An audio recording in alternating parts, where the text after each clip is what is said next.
Say ubetumi afa wo mobile phone na say why voice over wa record brebi e wo blofuma na say kasa foforo bi mu a ene na ubetumi ameki sika bi etise $250 to $500 $800 $100 $1,000 to $1,249 $5 to $249 $249 $750 to $1,000 $250 to $500 $350 ene de keka ho bebre. Yes, say over mobile phone na say ubetumi aye voice over ubetumi akasa e de go phone so se se na me kasa ya obi so hia sa kasa na wo ka no na ono de ani biribi e bia nipa no o article bi script bi write up bi or pese oye voice over edema no na ode ye ni biribi a ebusunya utumi eye sa voice over ya ubetumi ehwini sika bi etese ne boss wa ha say no for free nti mabeda sa website we say yedi e de atro no free access wo de beye edwuma. Okay, I say a road to world. Na yento also bra website na so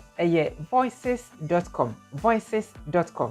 Ewa ha say no de offer voice over no e de ni order beto ho na wo a nso oye voice over no wa be peke na wa ye e de manipa no na wa de sika e de free ni ho. Okay, nti no sanity nti wo so betumi e de o gig e de ato ha say wo betumi aye voice over enya de bia e de say wo betumi e read ade e wo brofo mu nko ade a ene na wo betumi aye e bi kra wo te kasa foforo e bi kra to be ka French wo to be ka other language bi e advantage e de ma na mo so wo te kasa bia mpo na say brofo na wo te a na so betumi record betumi read ade na wa record a e so simple say wo betumi e aye sa offer we say e ma be ye emema beye oya bofra obetumi aye oye pani a won so betumi aye bi. Okay, ya na ye ba ye say ye be adwuma e wa ha say enti obemia find work ene so say how a go through na read the omodi atwo ha say no ebema on enimdie bebre e wa website ne ho. Okay, enti ready na etse ase yie na ne ompeso mo kire obi ano wotumi ehunu na won so wotumi aye ne yie. Okay, but basically no eno na me kire modi akire no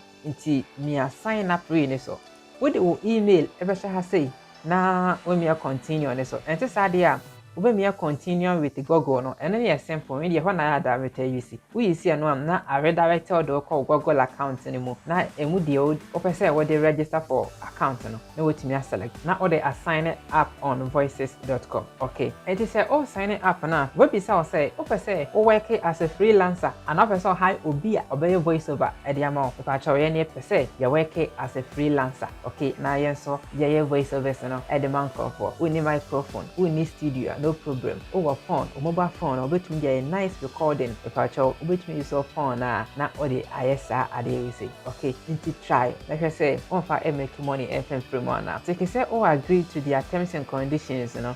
Okay, after say was selected offer open no now we may sign up on so that's all. I best sign up successfully. After say what signing up we na logging in no na wa de one voice over ya one voice over pebribi natural na ready. Okay, na record na fa beto ha say nti se o mia we ni so a obi a ono so hwehwe voice over no ana hwehwe nkofo no my voice over amamo no obetie o voice over no say eye ne da wetimi aha straightforward o personal details no na wa fele ne nyina e wo ha say. Okay, nti share ne so.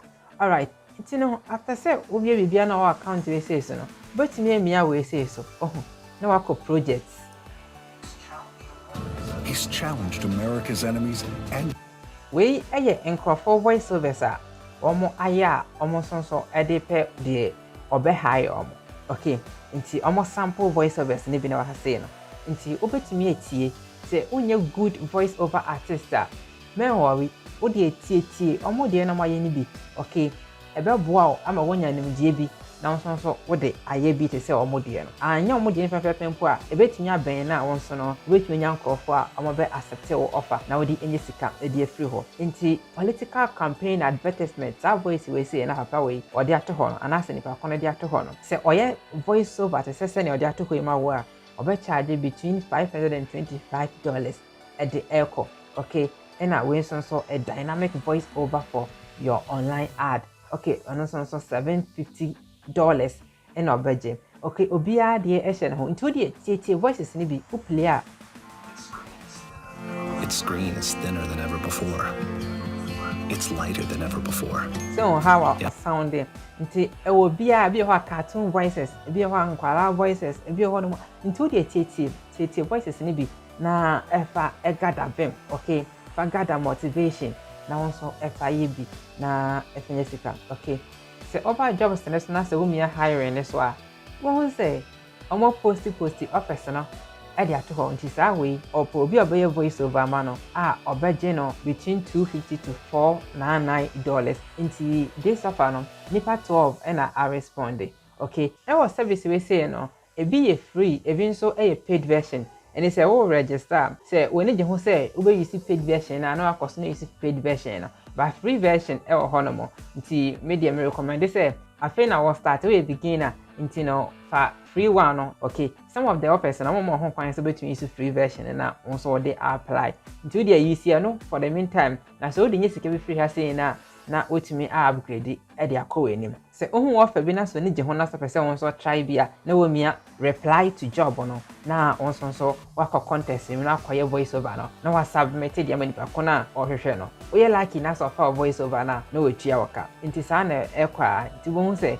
we nipa 9 na responding nipa 8 na responded to we nipa 73 na responded to we any other, okay? Nti sa na person graph be brave enye sika e wa ha say bi say me wa ha chefa nti no say onso no oni je ho say obe make money online. Let's say obe use system we say now odi generate income for yourself. Ha say you road to what ha na he dey be a kwan be fa so a obe make money online. Yeah, affiliate marketing, yeah, drop shipping, yeah, drop servicing, anything concerning making money online be ano. Yeah, oh, sa channel we say so. Bet me the comment how to comment section na say adekode port person me ye ho video ekuro kwa ho hwemo so no obetimi ama me hu say wa kra wo ko free at Bolega Cape Coast and Henefa ma me hu no e comment section na say ni ntumi ending inkomo enfan free ho obetimi join me Telegram group no link no e wo video description no ase more review so be subscribe to channel no turn on notification bell na dane de nyina no abon kaye no so be video a me de beto ase na be boa no de making money online. I am in here